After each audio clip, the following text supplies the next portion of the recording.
You're tuned in to the Ross Tucker Football Podcast, guiding your gridiron journey, none other than your host, former NFL lineman, Ross Tucker. Oh, yeah, it is. But it's not just any Ross Tucker Football Podcast.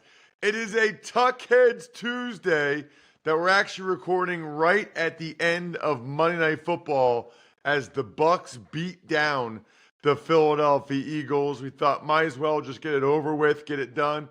I have 3 games I wanted to talk to you about. Didn't want to wait until the morning. Hopefully you guys will be excited that we got this up, ready, and posted for you bright and early for everyone. It's only a Tuesday, but we don't have Power Rankings Tuesday anymore. I'm almost sad that we don't have Power Rankings Tuesday anymore. We do have winners, though, every week.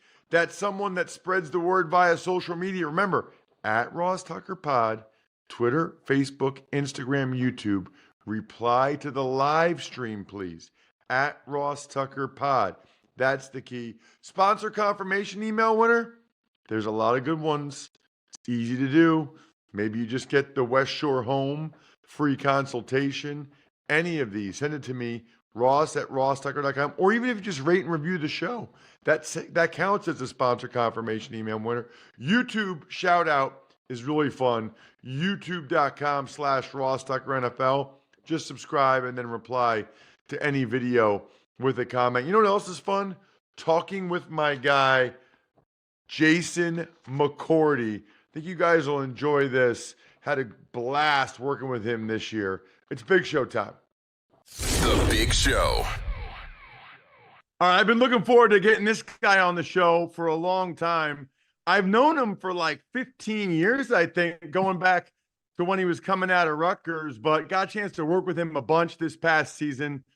Awesome. Ask Kyle Brandt, ask Peter Schrager, ask Jamie Erdahl on Good Morning Football, ask me, whether it's NFL or college football. Really, really good at what he does, but an awesome guy. You can check him out on social media, especially now that he has his own social media handle, at Jason McCourty. Jason, thanks so much for coming on the show, man. Really appreciate it. Oh, anytime. It's always a pleasure to hang out with D. Ross Tucker. I love that you got the NFL Plus hoodie on, man. Like, do they make you wear that if you do an appearance on somebody else's show or what?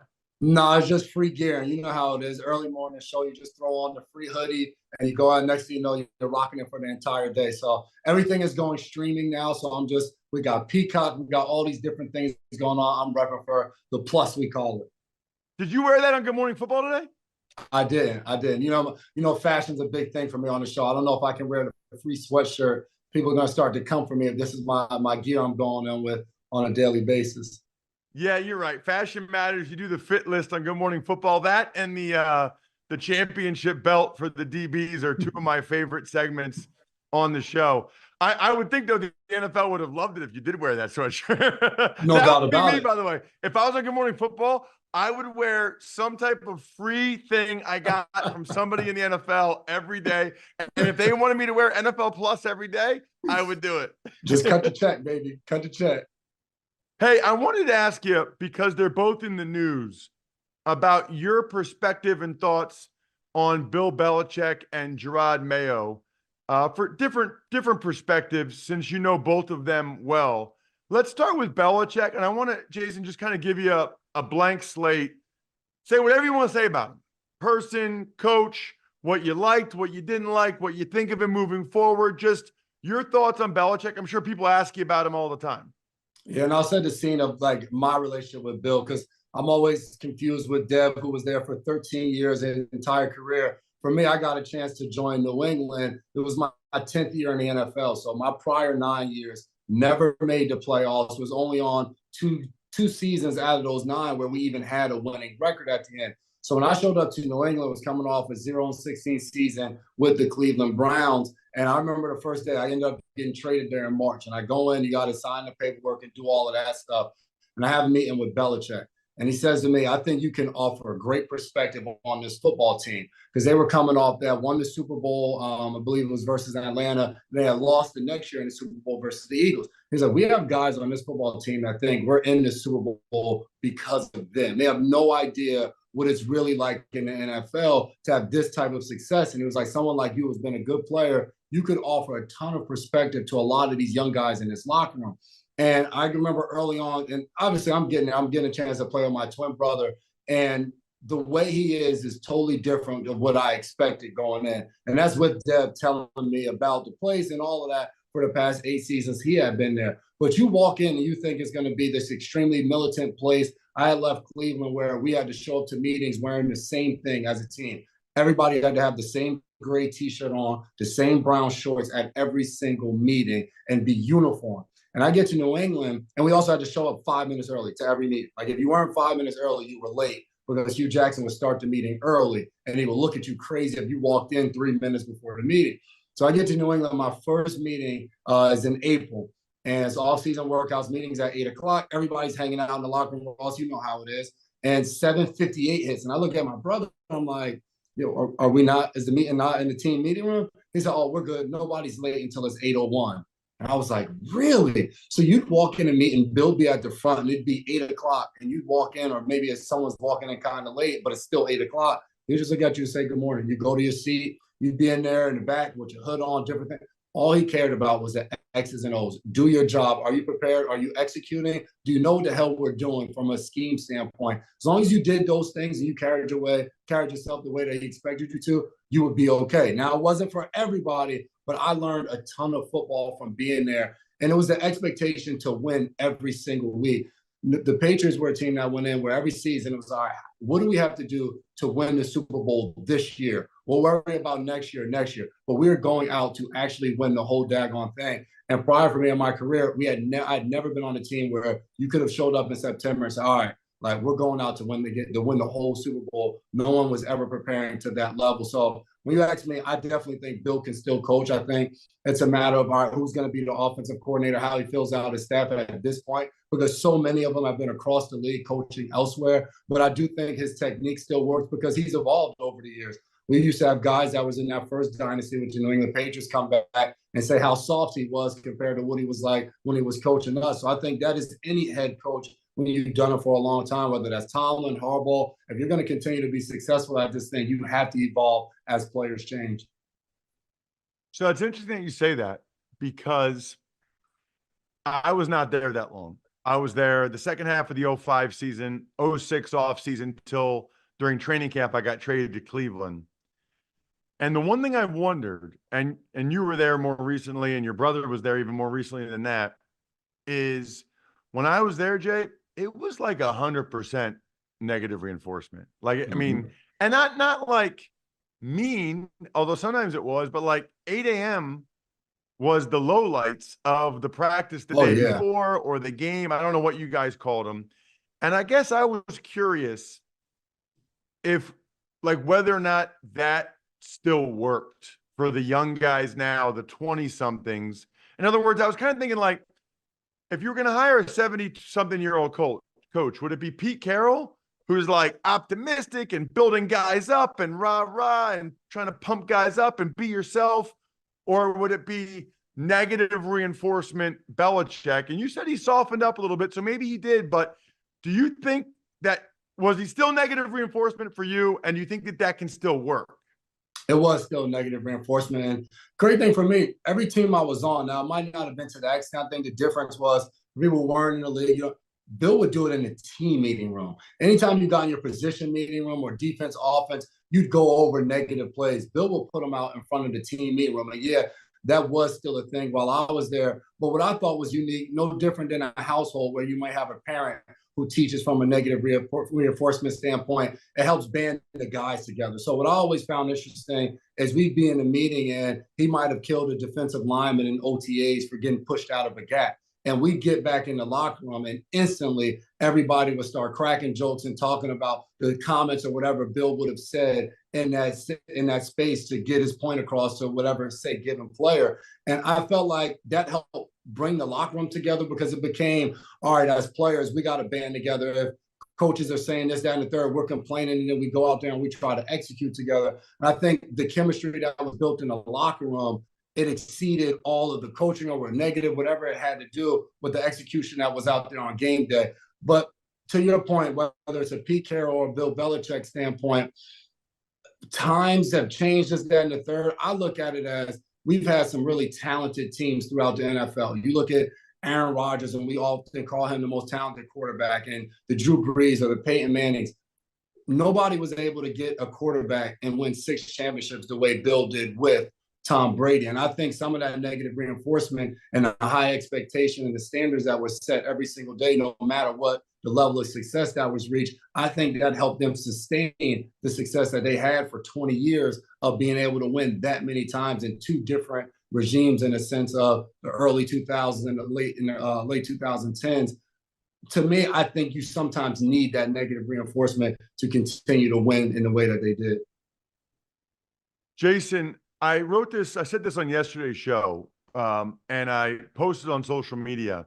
I'm surprised the Patriots didn't interview anybody else. And the reason why I say that is, why not get like somebody else's perspective on an organization that's been struggling?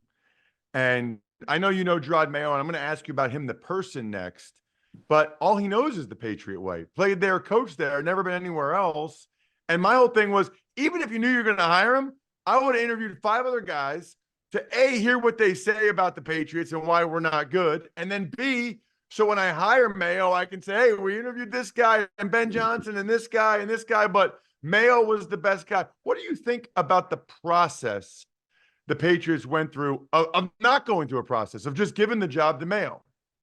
I was probably surprised as well. I thought that they would go through some form of a process. I wasn't really aware that they could just transition into Mayo the way that they did, although it had been done a few times in the past. I think it speaks volumes to who Gerard is as a person and what they see in him. But I also think from an organization standpoint, New England this is only their 4th head coach in its franchise history, because it was Parcells, Pete Carroll, then Bill Belichick. I was very impressed by the way they rolled it out. And I respect that opinion. I felt the same of, you go out there and you interview people and you figure out what's the best thing going right now, because you've had the same coach for the past 24 years. But the season ends on a Sunday.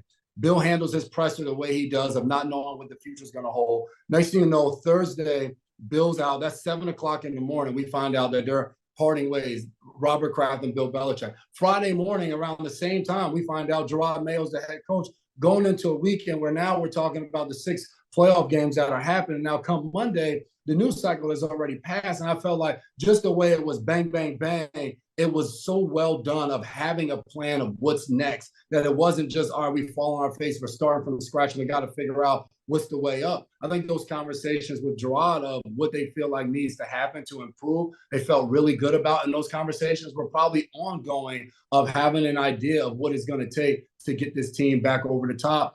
I will say, though, with Gerard, although he's coached and played his entire career in New England, Gerard's a totally different personality than Bill Belichick. And I'm fascinated to see how he handles this organization moving forward. That's really interesting. In what way?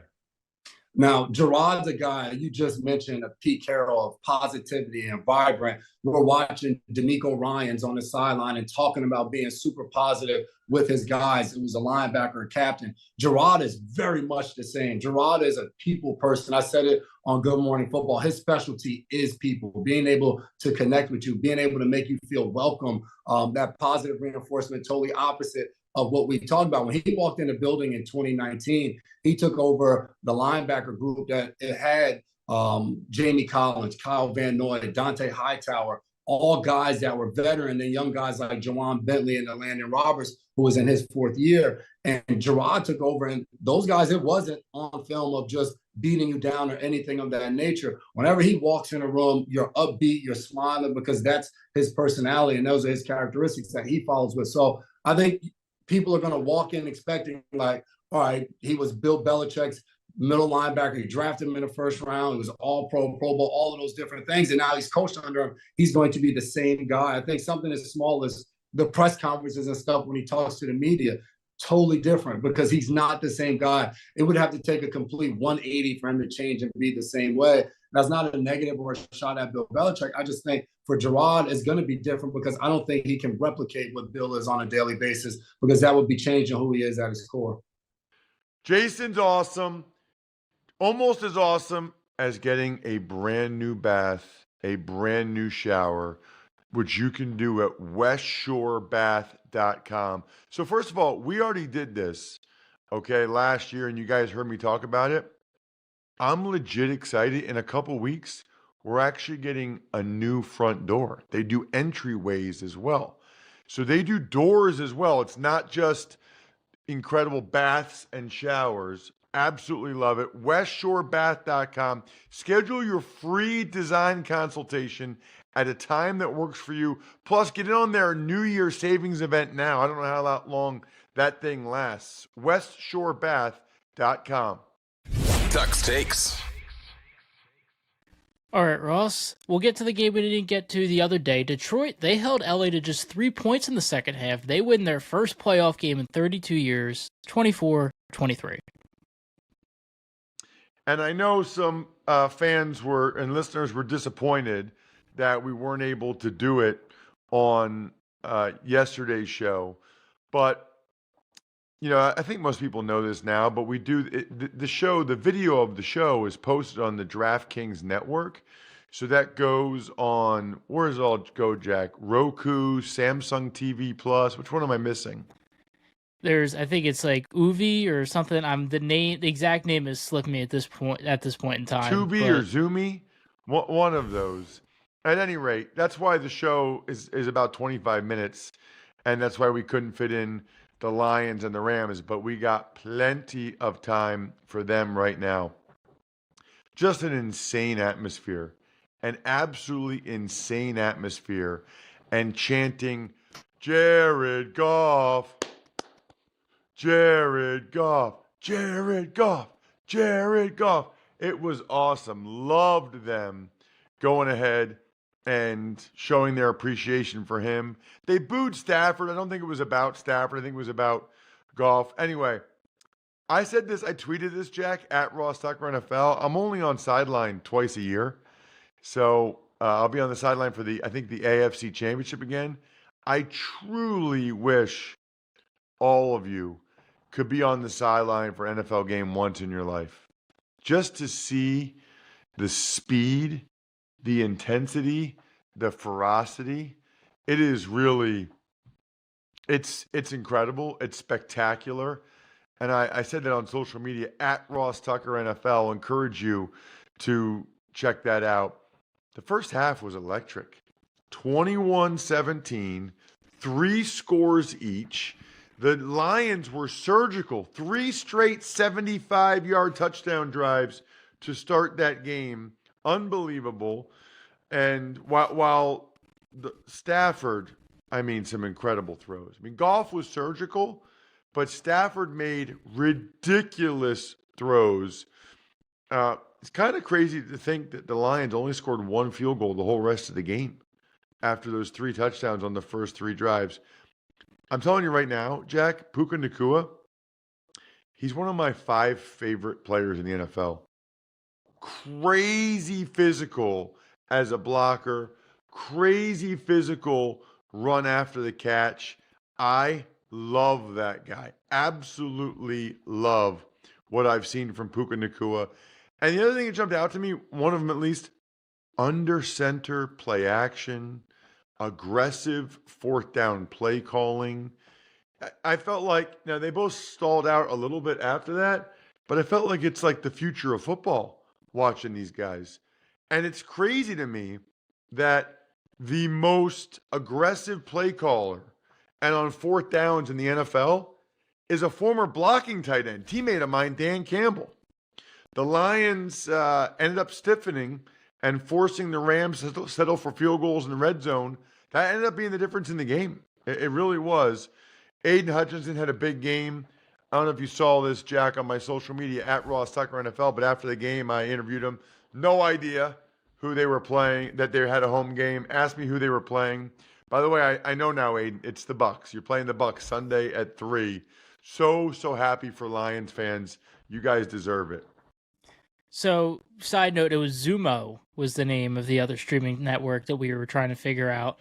Pittsburgh, they struggle on the road in Buffalo, setting up the Bills' 3rd playoff matchup against the Chiefs in 4 years. The snow made for such a cool scene, both in and out of the stadium. The Bills were marching early on for tight ends, touchdowns to Dawson Knox and Dalton Kincaid, including an absolute seed to Dalton Kincaid by Josh Allen. The Steelers, the turnovers, man, they could have won the game. But the Steelers' turnovers, like the Pickens fumble, the Kyer Elam interception that Mason Rudolph threw, not good, really held them back. How about the Josh Allen Superman 52-yard touchdown to make it 21-0? Honestly, they were about to get run out of the building, totally run out of the building when it was 21-0. But then there was a blocked field goal towards the end of the first half, which by the Steelers. Questionable decision by McDermott to kick that field goal. That led to Deontay Johnson touchdown for a 21-7 score at halftime. Linebacker Terrell Bernard looked like a bad injury. That would be bad for the Bills, by the way. Steelers solid comeback in the second half with Mason Rudolph to make it 24-17. But Bills answer with impressive drive. It was some James Cook. It was a Josh Allen run. It was a throw to Diggs. And then Shakir, what a catch and run for the final margin, 31-17. Hopefully everybody got home safe from that game in Buffalo. And whether they were hosting game day or movie night, I'm telling you, DiGiorno knows that planning a watch party on a budget isn't easy. You need the perfect setting, the perfect squad, and the perfect eats. Luckily, you're a game time mastermind.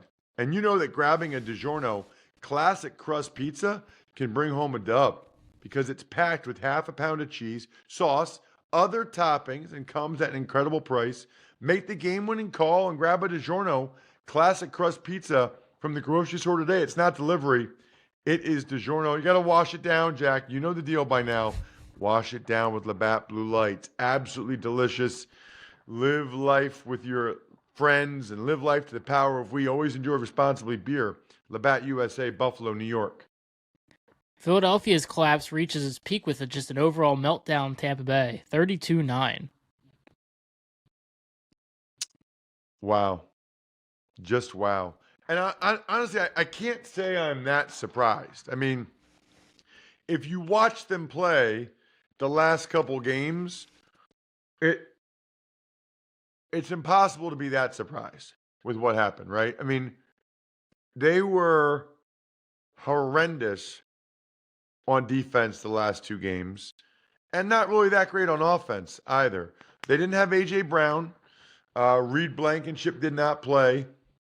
The Bucs just marched on the first drive. Eagles bad tackling, had to settle for a field goal. Then Baker, I'll tell you this, I thought Baker had an awesome game. Awesome game. He was on fire early as David Moore had two catches on the same drive, including a long touchdown, breaking tackles as Eagles DBs were running into each other. So it was 10-0 as the Bucs dominated the first quarter. Eagles still had no answer for the blitz. Bucs again had a good drive. I mean, then the theme after that was Bucs good drives, but settling for field goals as the Eagles would do a better job in the red zone. Eagles finally got a drive with a couple of Devontae Smith plays, but then they don't run the ball. I didn't know why. They didn't hardly ever try to run the ball. No answer for the blitz. Jake Elliott hits a field goal. It's 13-3. Bucs had a bunch of drops that helped out the Eagles tremendously. Settled for another field goal, 16-3. And then the Eagles showed life. Jalen Hurts threw a bomb to Devontae Smith, which led to a Dallas Goedert touchdown. And then the Bucs jumped, so the Eagles went for two. They got stopped on a tush push. That was a bad omen. That was a real bad omen. When the unstoppable play is stoppable, not good. I really don't understand all the empty sets by the Eagles on offense. It doesn't really let you take advantage of your offensive line because the other team just brings one more guy than you have. So that was surprising and disappointing.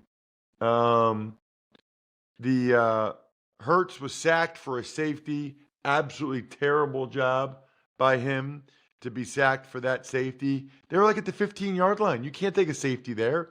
That made it a 2-score game. Then there was another broken tackle by Bradbury from Trey Palmer, led to a touchdown, 25-9, and then who cares after that? I think the Eagles are done, and I think we're done here. Thanks for tuning in to the Ross Tucker Football Podcast. Make sure to also check out Even Money, Fantasy Feast, and College Draft, all on the DraftKings Network on Samsung TV Plus, YouTube, or subscribe to the podcast on your favorite platform. Shout out to myfrontpagestory.com. I'm telling you guys, now is the time to go to myfrontpagestory.com, get the best Valentine's Day gift you could ever get a loved one. Then you got backofficeschedule.com, steakhousesports.com, humanheadnyc.com, Sporticulture, and Pizza Boy Brewing.